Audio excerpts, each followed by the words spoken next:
Today we have a very exciting topic. It's very exciting to me, and it should fascinate you as well. We are going to talk about the shape, or our shape. Yeah, it's literally like getting into shape, our development, and management of people. But what I will focus on is really our project team and the personnel around it. Yeah, in project management, this has been traditionally slightly neglected, and it's a topic that is developing and unfolding recently.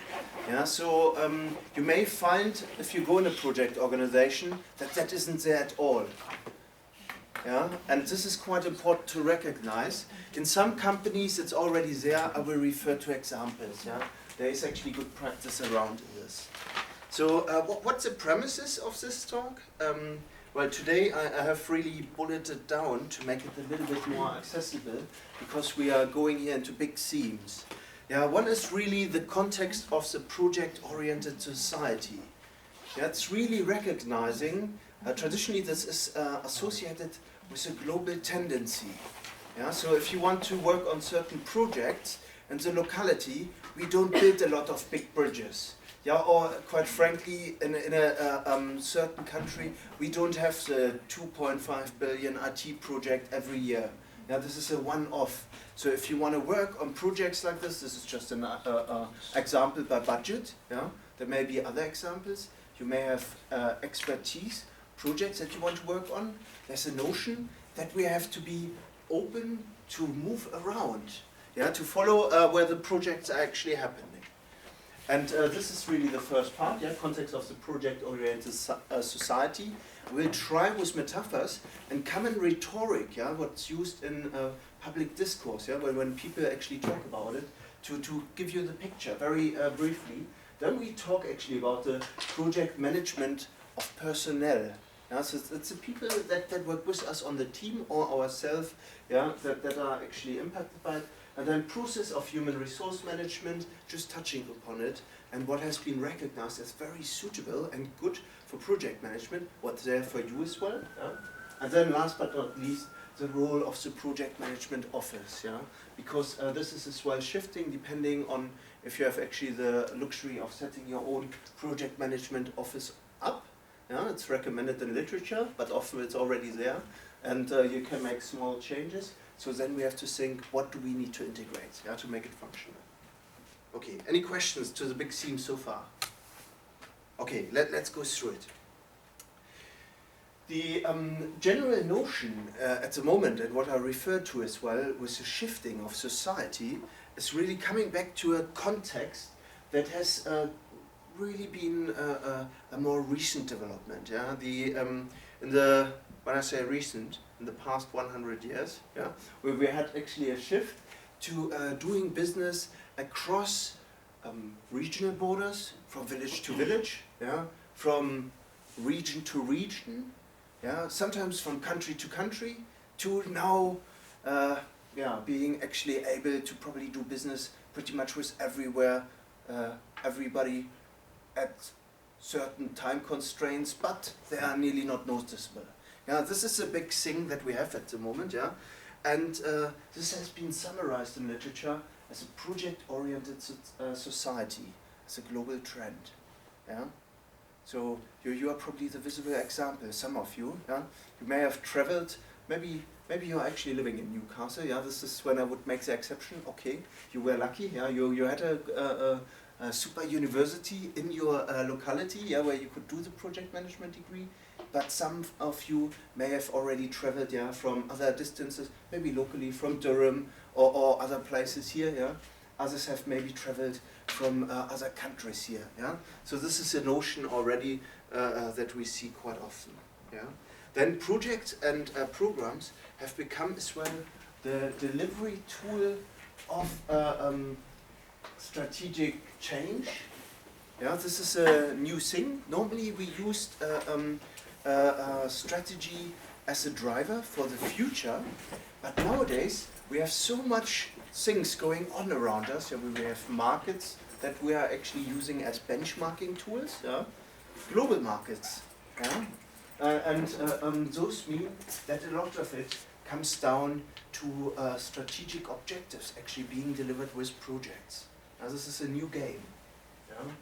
And of course the traditional ones, our current organizations, are often impacted by projects changing what we are doing. Yeah?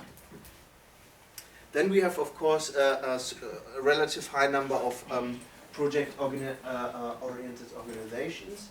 Is that true? Can I just see by hands? Who thinks they have worked or work in a project-oriented organization? Yeah? 2? What are the features? Why would you say so? What is project-oriented? Do you run your main business with projects or? Lots of mini projects, yeah. So many projects, yeah? Within the team I work in, yeah. Within the overall organisation. Okay, so the business runs long-term, you're producing services, yeah? Yeah. Is that correct? Yeah. And then you have projects where you basically work along to run the business, yeah, as well as supporting the service activity actually. Yeah. And what is it in your case? Is it as well? Same thing, yeah. So our team develops the evidence base for policies and then leads a whole number of projects. Okay. So very similar tendency here, yeah? Mm. What do you think, Northumbria? Project organization? Okay, one nodding, yeah. Why, maybe? Because of the faculties and the teams. Yeah. Okay, but there's a notion. We come to clarify that in a second because it's quite wishy-washy, the notion. Yeah. So when we look at structures or how the organization actually comes along, then we have probably a good reference to actually make that decision more informed. Yeah. So you're quite right. In the faculty, we have a lot of projects run, but we are not temporary staff. We are not just run by projects. Actually, we have programs that we deliver. Yeah, so for example, project management as a program. Yeah. Yeah. Then we have, of course, specific competences. Yeah, for managing of projects and programs and portfolios. And last but not least, structures are in place to further develop these management competencies. And here it stops. Yeah. This is quite interesting to see. Who else is on a project team?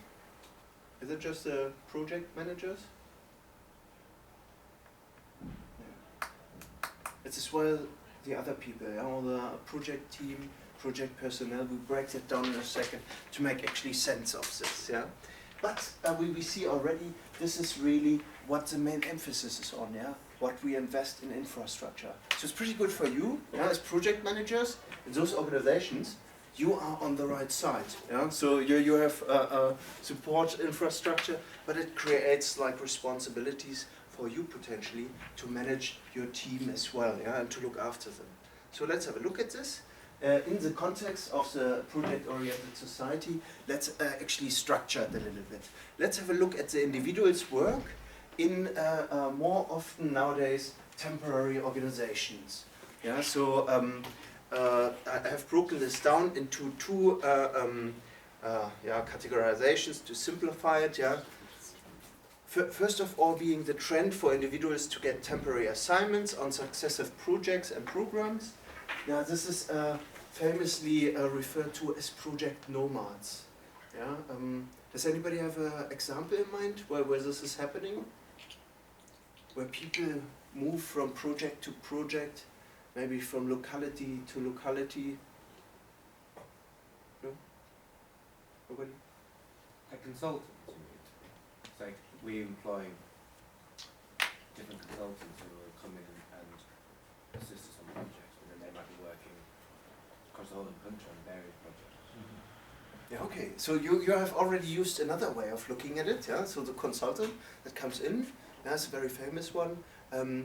The big industries that are famous for it, I named already one at the beginning. Yeah, if you look nowadays at major projects, infrastructure projects, the companies and team that work on them, they are the classic example of those project nomads. Yeah? For example, Time Tunnel was now done here.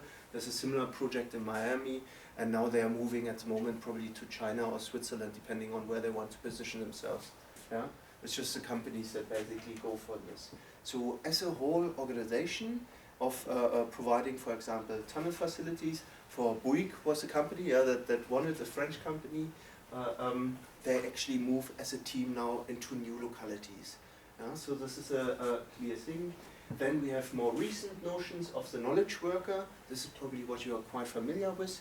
As well, professionals, being actually kind of linked to our temporary organization. So when you have a project and there's a big design challenge in engineering, you can write that out. You maybe give it to a freelancer. Now with open crowdsources, sourcing, we can even write it just out. So there may not even be a charge attached. And then of course we have actually what you mentioned, the freelancers and the very negative notion of the merchants. What are merchants? What have they become famous for?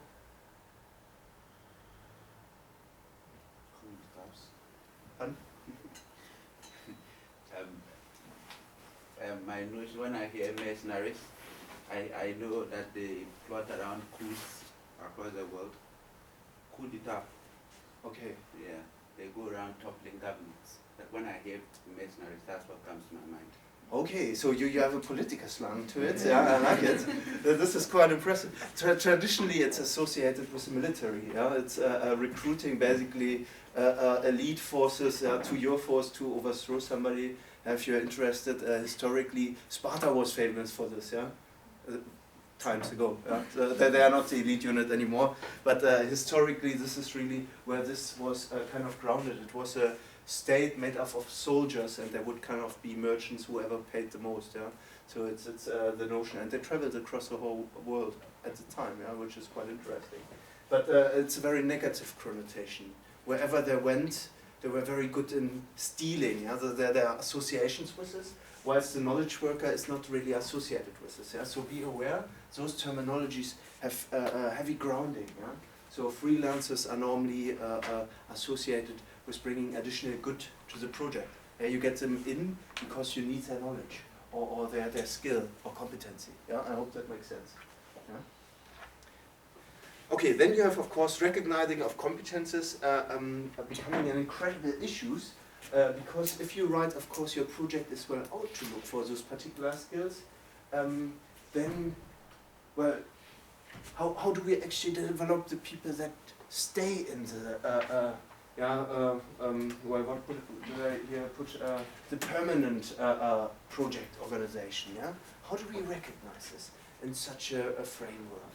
If we work from project to project, how can I make sure that you, as a student, if you are interested in portfolio management, which you all are clearly, how can I make sure that you work first on the interconnection of categorizing projects, when it comes to the selection process, and then later on get a little bit an insight how decisions are actually made on the portfolio. Where is this coming from? And how does it impact on the project? This is what I would want you to learn, but how do I make this? How can I now send you in the project management office and then to the maybe senior management, so you can go into all those positions and look them over the shoulder? Or how do we do this? This is the question. This is very difficult to achieve, but there are solutions to this.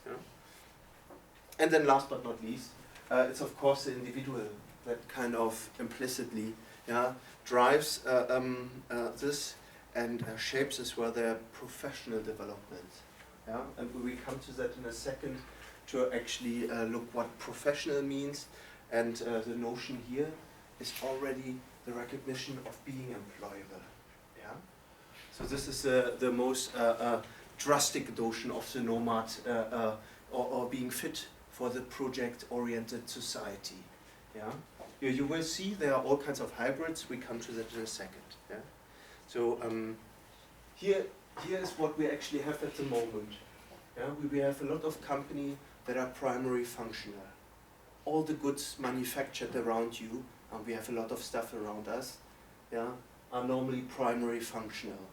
I have not seen many that are run purely by a project organization. Yeah? Often we have a hybrid. So let's have a look at that. Primary functional only undertakes projects for specific change or on occasions. Yeah, again, we come here to the changing how we do, for example, manufacturing, yeah, or how we run our programs. And then you have, of course, strategic shifts as well, potentially implemented as project. Here we find very often the project manager being looked after in terms of skills development, yeah, in terms of HR functions by the classical HR department. Sometimes it's just one position, yeah, support management function, yeah, and the director board, which then translates down to a manager. This is quite the classic version. Yeah? And then you have, of course, functional resources. So as a project manager, you may be, for example, attached to R&D, yeah, to research and development, and you run with your expertise in research and development certain projects, as a project manager for research and development. Very common. More recently, we see, more recently, in the last 20 years, where we see actually that there's a lot establishment of a subdivision of the functional organizations into project-oriented. Yeah? And what do I mean by that? Majority of business activity is project-based, yeah? And here the present and future resources requirements of the organization are uncertain. Yeah? So you position yourself in the market as long as there is a market, but then you have the flexibility as well to shift very quickly. So there is a flexibility associated with this. Then you have, of course, people following careers other than climbing the ladder up the functional silo. This is the effect of this. Yeah? And so this is organizational, and now we come to the individual level, and people may not have the functional home to belong to. Yeah? This means as well that it may be very difficult to become why do I have so many construction examples in my mind? It's just I've been to a meeting recently where a very heated discussion was about energy supply for Great Britain, and that they have now accepted that they go for nuclear power plants, but the company that won it, they know already that under 5 nuclear power plants it's not profitable. Yeah, so you don't have to be so in other words, yeah, to run a project like that, you have to have a program in reality, yeah, to refine your resources to make it profitable. Yeah, and that was a typical example as a project manager on projects like that, building nuclear power plants, maybe not everybody's cup of tea. The project managers are certainly not experts in nuclear fusion, they're not physicists, they are not often engineers either. EDF has different preferences there, but they are often like professional project managers. Yeah? So, and it would be very difficult for them to get that engineering inside, because they're often coming from other projects, for example, building bridges, yeah, or another interesting one was actually tunneling projects. There's as well one project manager that will come from there. Yeah.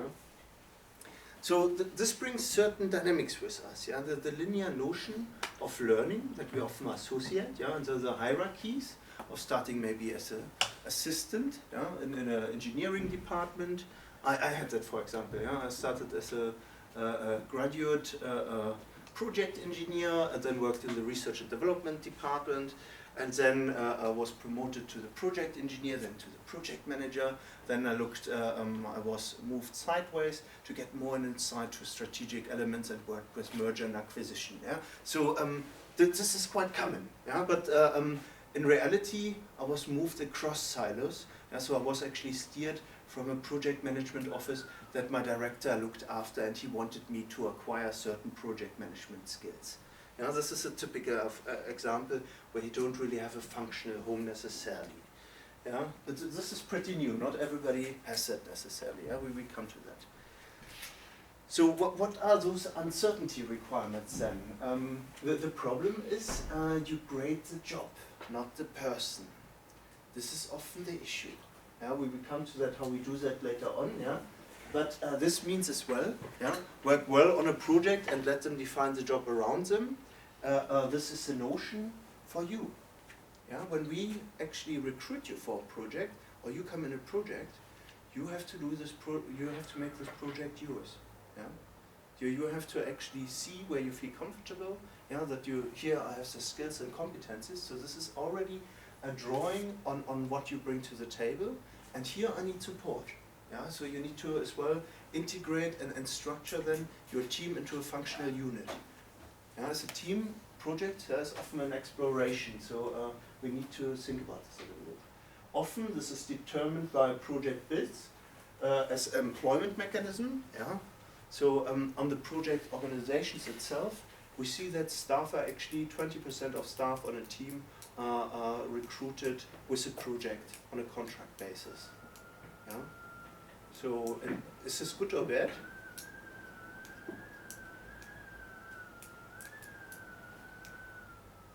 As a young project manager, is this good to work on many different projects?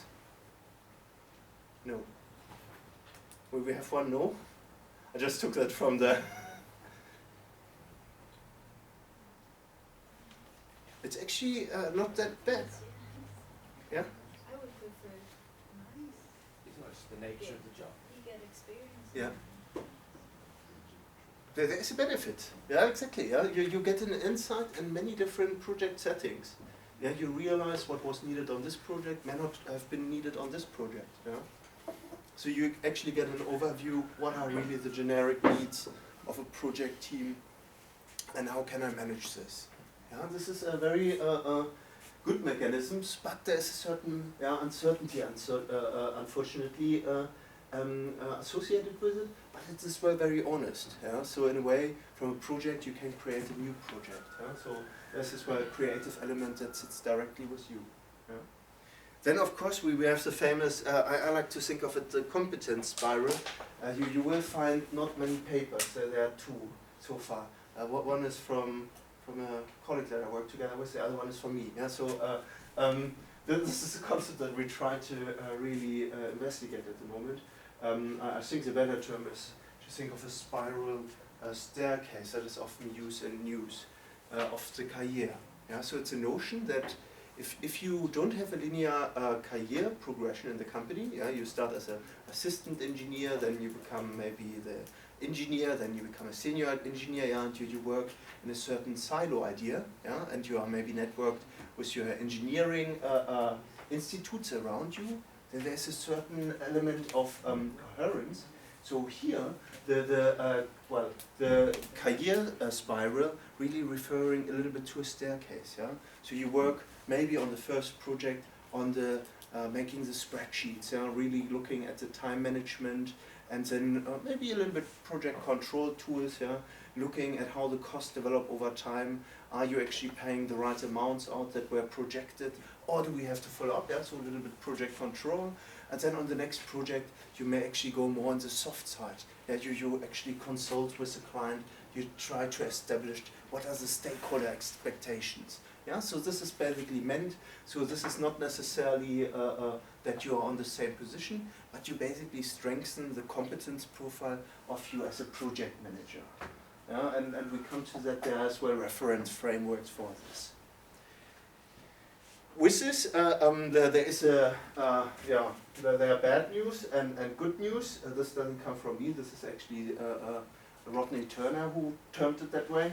He pointed out no comfortable certainty of a clear career path, but I would actually tell you from my statistics this is not true. We have just externalized this mechanism, and we come to that later. The good news is more varied and interesting career. Yeah. So it certainly doesn't get boring.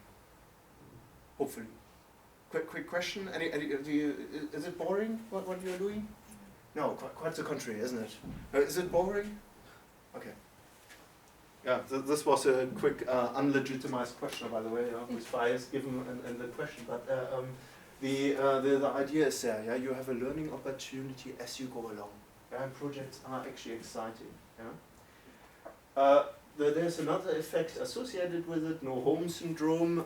This is another one. Yeah, that was what I was referring to. Yeah, you just get your colleagues to know, for example, in the R&D department, and then you're off to the other locality, and you have to work again with new people.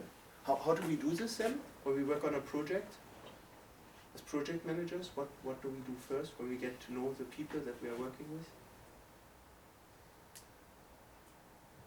Oh, I had hoped everybody would now shout in the answer. We build our team, yeah? So it's all about bringing together a team momentum and integrating and making this project ours, that we want to deliver it, yeah? This is the whole idea behind it, yeah? So it sounds slightly cryptic, but we have great mechanisms actually to, in a way, I don't want to say compensate, yeah? It's just a different way of organizing it, yeah? This is really what it comes to. So who are those project management personnel? This is very ambiguous. I've just tried to use the most common terms. In your company, those may differ. Yeah? It's more about the role that they're inherent. And so I will read them out. Yeah? Personal working under temporary structures. This is again where you bring people in to do it. Yeah? So it's a project owner, project sponsor, project champion. Sometimes it's a project committee. Be very careful. The idea is it's a person initiating the project. Yeah? Does that make sense? Then you have the project manager, project leader, or project director. Yeah, again, I would parallel them here. Here I'm a little bit looking at who makes decisions that we have at hand. Yeah? Who really informs where we are going with a project. Yeah? And then we have project management assistant. This is very vaguely defined. Yeah? This is just what you find in a lot of job applications. Yeah? So if you look, for example, where they write out for projects, this is apparently a term that they use quite often. It just means that they want you more for the hard skills. That's often associated with visualizing issues that are risky. Yeah? So if your project is time constrained, you want a Gantt chart, you want to see what activities have to happen. Yeah? Does that make sense? It's a complex project. You have a lot of refinement elements on the project. It's all about configuration management. Yeah? Have the design team, for example, of Volvo car manufacturing, have they actually implemented the new door handle for the door? Have we updated this in the design for the door? Yeah, so this is the idea. Then you focus on other elements. Yeah, but this is often associated with a hard motion. Then you have the project controller. Again, this is a very rough term. Those are the guys often looking after the budget. Yeah, it's often closely aligned to project portfolios. Yeah? It's often senior roles. In USA, this is a very well-paid position. In Europe, not so much, except if you apply pretty much with the same skills and competences for project steerer. Yeah? Project steering, apply in Switzerland or Germany, you are again at American pay. Yeah? So all I'm saying, there seems to be a key in what you apply for. Then, of course, you have as well in the temporary notion project team members and project contributors, and here we had already the notion. We might buy those in as well in the temporary structure, or actually we may source in from our long-term structure. Yeah? In parallel, just to be coherent with the terminology, we have the same for the programs, and depending on how the organization runs programs, again, for example, in PepsiCo, projects would be actually an enabler for programs. Yeah, we would have a program of, should we go for Coke this time? Yeah, Coca-Cola. So if you would have Pepsi, Coca-Cola, you would have a program of delivering bottled drinks to a country. This would be one program of filling the shelves. And then you may have a new branding exercise where you have like changes in the design. This would be a new program that we would roll out. And the projects would be the change actually. So we had it upside down. But in most organizations, it's a project and the programs inform the project. Then you have a program owner and program director, potentially informing here at the project owner and sponsor level. Sometimes it's even overlapping. Then program manager, project director, this is important. So if you have a project management office, it's often the same level. and program coordinator. This is who looks really that they are running smooth. And then you come again to program assistant or program controller. Here it's again same mechanisms. You try to steer it in the business interest. Yeah? And then program office members are often associated with senior management or at the project management office level. Yeah? So this is a little bit to give you an idea. I suppose the implication has to do with hierarchy, but I think why I wanted to emphasize this really is this is how these roles have been structured in many organizations. Yeah? So in other words, this comes from recruitment pages, speaking to companies. This is what you are likely to find. Yeah? In other companies, it's often hidden as well, yeah? But I come to that on my next slide. So this is temporary structures. Let's have a look at the permanent structures. So personnel working under permanent structures, often labeled project executives. This is really support structure. Yeah? So I want to hint here that not everybody that doesn't work in the temporary structure is a project executive. This is particularly true for a project-based organization that runs by portfolios. Yeah? So here we have the project management office personnel. They are often belonging to this. Yeah? Here I'm really more thinking of the office leader or director. Yeah? And sometimes it's members that actually are more there to facilitate certain functions, for example, like the human resource management or bidding for projects, marketing, and so forth. Yeah? So process owners, they are often as well associated, being process owners of the project management process, and this is within the project-oriented company. Yeah? I hope that makes sense. Yeah? So depending on what process they have, when it comes to the initiation or later on to the implementation handover, this all sits with those guys. They have to coordinate that they have the right people on the ground for that. Traditionally associated as well with the permanent structure is a project portfolio, group members that are responsible for the strategic options. This is often associated with senior management, but there are a lot of consultants or as well freelancers that have specialized on that, giving advice. Yeah? So there's as well an opportunity in there. Other structures are often quality management, personnel associated. Yeah? When you do products, you still fall, of course, in the realm from quality control. Sometimes it's even standardized. So then you have auditors, reviewers, depending on your process, coaches and consultants. They may be even specific to your project. Yeah? So for example, a project coach can be a very useful thing if you try to work with a client that has particular, how shall I say, particular needs is the official term. Yeah? Then project coaches can, for example, function in giving you training and mentor role to actually train you on it. This is potentially as well a role that you can take on as a project manager. Yeah? So if you have successfully worked on projects like that before, then this is maybe something that you want to do. Yeah? Then of course, often an expert pool of personnel. Of course, who would we think first of? It's of course the universities and research institutions. But then, this is one. But there are of course many more. You have next to all kinds of consultancies, technical services, maybe even marketing services.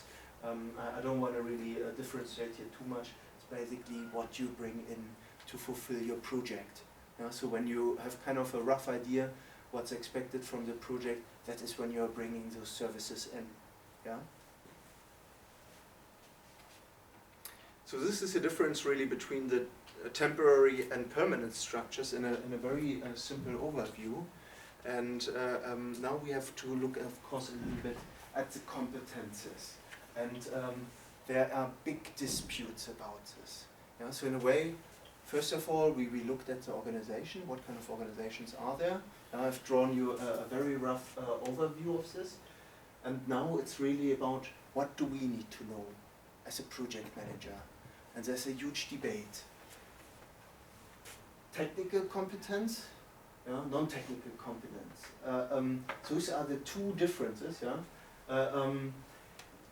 Can I just ask, what makes a good project manager? Is it on a project knowing all details of how to do the product yourself, or how to do the service yourself, that you can kind of like intervene with the engineer and say like, no, we don't have this old gadget, yeah, whatever it is, I don't want to specialize too much, we don't need this? Or is that not the role of the project manager? Is he more a facilitator and has other tools? Yeah, second one. Yeah, so more non-technical competences. Yeah, yeah. Anybody other views? On projects in the past, was it important that you understood every detail of the product or service that you did? Yeah? I think in single disciplinary teams, the technical competence is more emphasized than non-technical competence, while in multidisciplinary teams, non-technical competence is emphasized much more than technical competence. Yeah, very wise insight. Yeah. So in other words, yeah, if you have a team where your whole team is made up of, for example, automotive engineers, yeah, then as a project manager with the generic sphere, you have a tough time because they test you consistently on the engineering. Yeah? How are you? What are we doing here actually? Yeah? So it can be tricky. Yeah? But on the other side, when you have a multidisciplinary team, they're actually exactly looking maybe for this non-technical competence to bring the expertise, yeah, or the individual roles functionally together. In reality, it's a big debate. And I hope to have that later on. I've broken it down a little bit and polarized it a little bit. This is something that we can look at in the seminar. It's a big debate. Here I've already emphasized it. If you see in the company that they are looking for professional standards, then it's normally that they're looking for non-technical competences. I mean, it's still techniques that you are having. It's the hard and soft skills of project management, but here the technical notion being really that you, for example, if you're an engineering company, don't have to have built certain engineering goods first and come via that silo route of engineering or IT. You don't have to be a programmer to be a project manager. Sometimes it's useful though to have that inside. But that's a different debate. Yeah? So we have that later on. Then we have as well another notion here, the traditional organization, yeah, where the individual, this is really kind of mirroring this. Yeah? Traditional organization, individual gains know-how and experience from working within the function. Yeah? So it's exactly what was described. Yeah? You are in a role where you work in a particular department. Yeah? So that then brings, of course, certain skills with it. Yeah? So if you work on every time on projects designing windows for cars, I don't know why I'm picking on cars all the time, then you will be very knowledgeable of what good windows for cars make. Yeah? This is just the implication. Project-oriented companies are slightly different. Individuals gain know-how and experience working on series of projects in different roles on the project. And here, this needs as well careful management. Yeah? So in a way, you want to promote yourself as well to the right projects. So the planning is kind of important. And then the remit of the existing organization may be a barrier. Yeah? So sometimes that means that you have to leave your company that you're employed with to make actually that step and advance in the career ladder. Yeah? Sometimes not. It depends really. Okay. Now, actually, where are we time-wise? Does anybody have the time?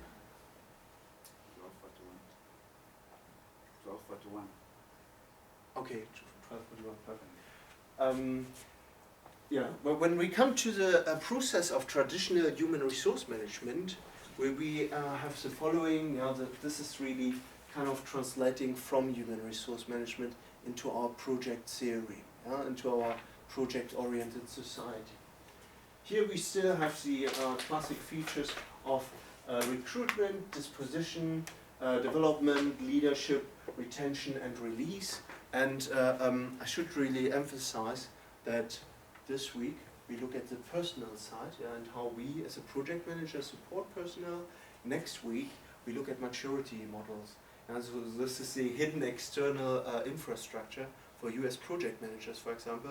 There are a lot of, I shouldn't say a lot, there are actually international standards, there are British standards, there are professional associations, national, international, that provide certification power to actually accredit where you are as a project manager, based on know-how, experience and so forth. So those are formal mechanisms that can actually make your argument for where you should be on project. But there's of course the informal mechanism that is doing your CV yourself and like basically highlighting the skills and competences that you bring to the next next project or to the table.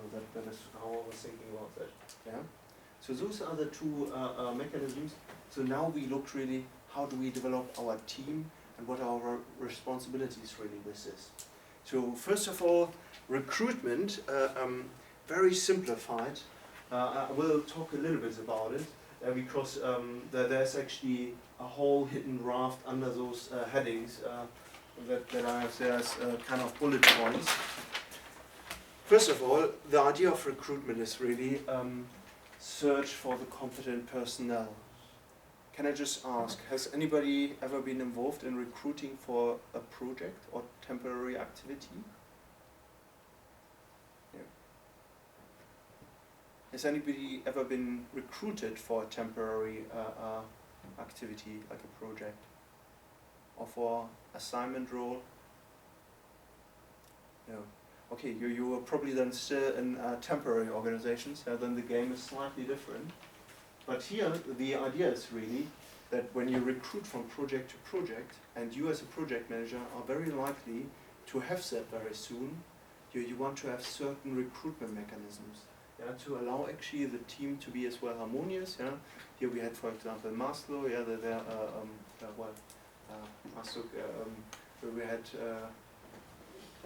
yeah, I'll leave it with, well, there are different models of how you shape actually personalities together in a team, but there's of course as well the reliance on bringing the right skills and competencies together.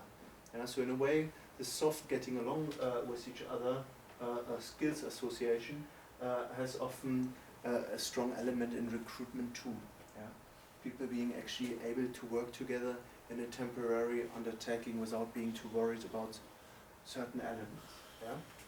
So when you search for competent personnel, there's on one side the notion of the permanent company, yeah, so they recruit you for a project, but you are recruited with the main company.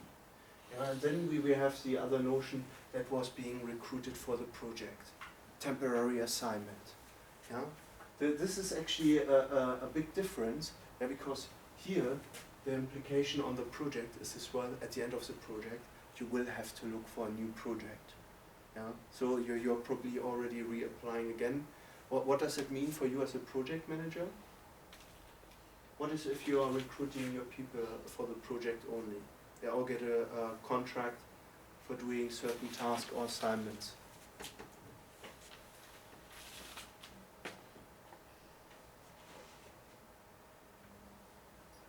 We have built a great team, we kind of perform our project.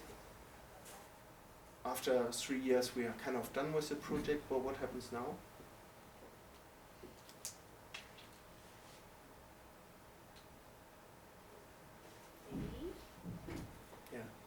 They are very likely to be heavily in the process of applying for new project positions. Yeah. And what does that bring with it? Well, we come to it really in 2 slides anyway, but it creates a certain side dynamic. Yeah, the project may not be the key focus anymore. Yeah, you're starting to focus on other elements. As a project manager, you have to make sure accommodated. Yeah, because the guys need, in a way, the personnel needs to kind of look, of course, for the new position, but at the same time perform their part on the project. And that is often certain dynamic that comes to it. Then we have, of course, company internal recruitment versus company external recruitment. And this is as well a very interesting one. Company internal recruitment, especially when it comes to resource allocation, a lot of the people that I've interviewed in larger companies are often allocating people to teams. So it's not really a recruitment. It's like, this is a project. Oh, Robert doesn't have anything to do. You can go on this project. And it has a certain dynamic. It doesn't really. This is not recruitment. This is just grouping people together to get on with the project. So there are certain implications as well for the project managers.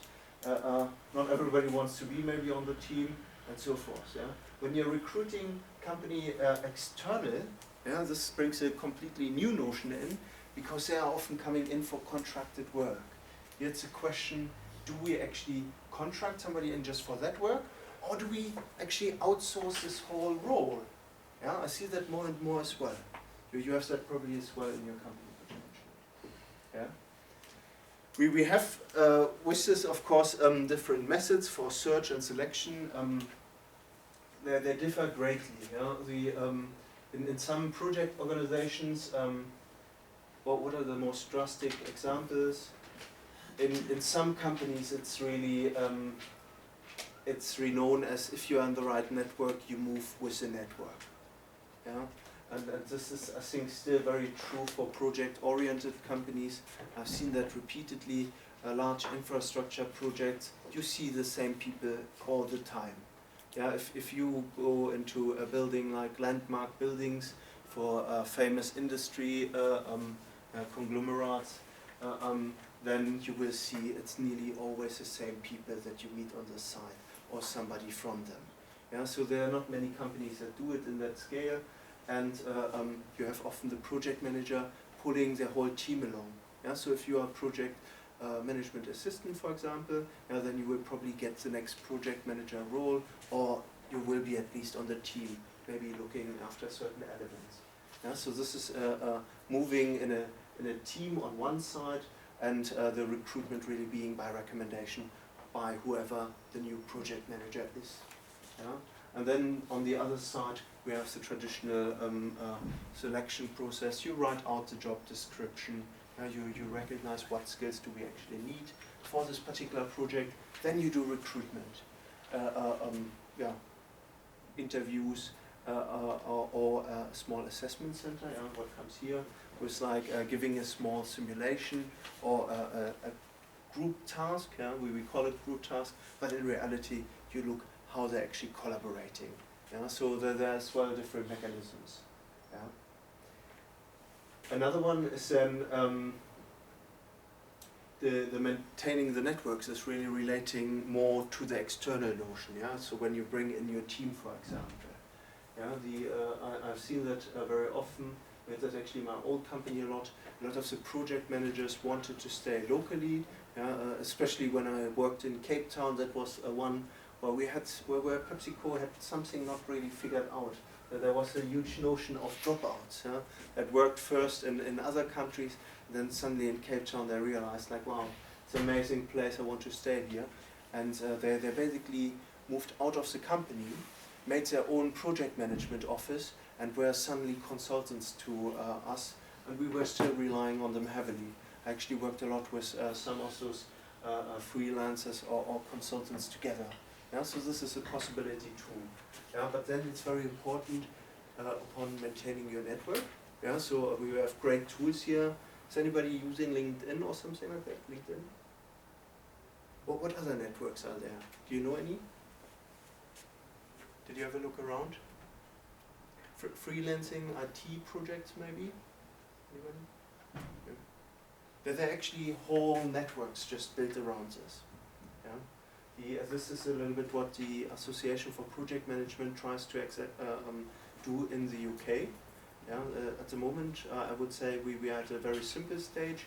If you're interested in this, in America we have that already. It's very commercialized. And if you look at the networks, you can go there in as a project manager and just work, for example, in the initiation phase on a very big project if you have specialized on that. Now they look kind of after specialism.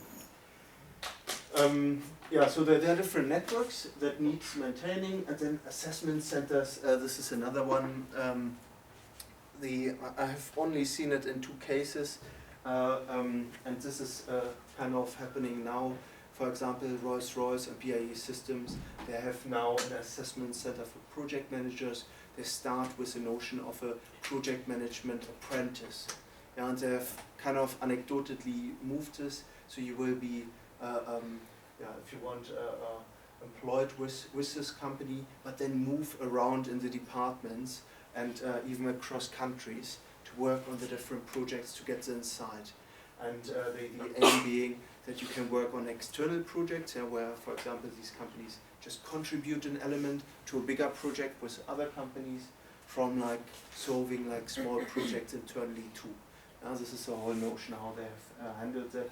And then you have actually assessment centers that kind of develop your skills as well and make sure that you work on different elements, on different projects.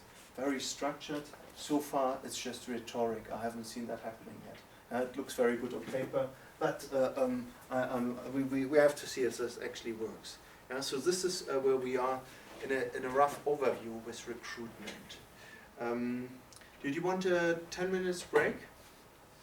Yeah? Okay. After that, we come to disposition. Yeah? Good scene to stop on. And any questions at that point?